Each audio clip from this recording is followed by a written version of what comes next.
like me, I don't really care for assisting on a subluxed shoulder because it feels like such a violent procedure.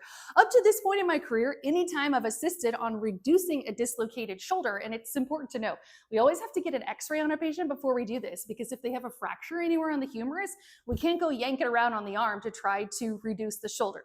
And this is always physician-led. Nursing is assistance. So we would take a blanket or a draw sheet.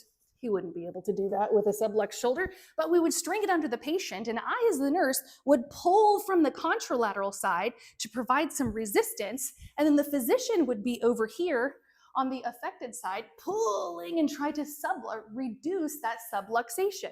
But I saw a technique by one of my ER physicians and I was super impressed. It's called the Davos technique. So it works best with patients who have an anterior dislocation.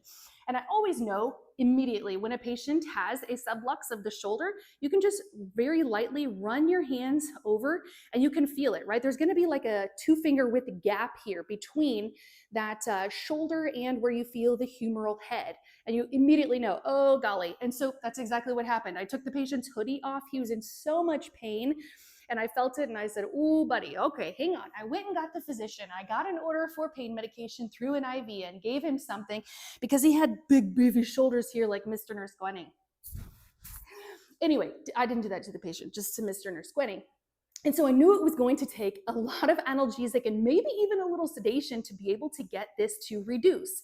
And in the past, using the blanket method, we've almost had to snow the patients to heck with propofol and ketamine to be able to get them to relax these muscles enough to be able to reduce it. And then we have to recover the patient and there's all kinds of risks. But this Davos method worked really well and I was super impressed with my doctor. So here's what the Davos technique for reducing a shoulder dislocation looks like. So on the ipsilateral side, so same side as the injury, right? He's gonna have his arm holding it right here. He's gonna say, oh, it hurts so much. We're gonna tell him to bring up that ipsilateral leg. Now, Mr. Nurse Gwenning is not very flexible. So this is gonna be a struggle.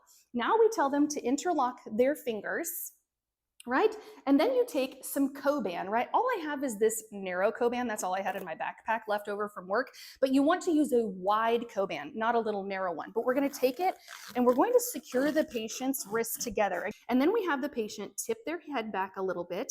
And then using the patient's own body weight, we want to kind of spirit guide them on this part and try to get them to relax these muscles and have the patient start slowly leaning back with that head tipped back.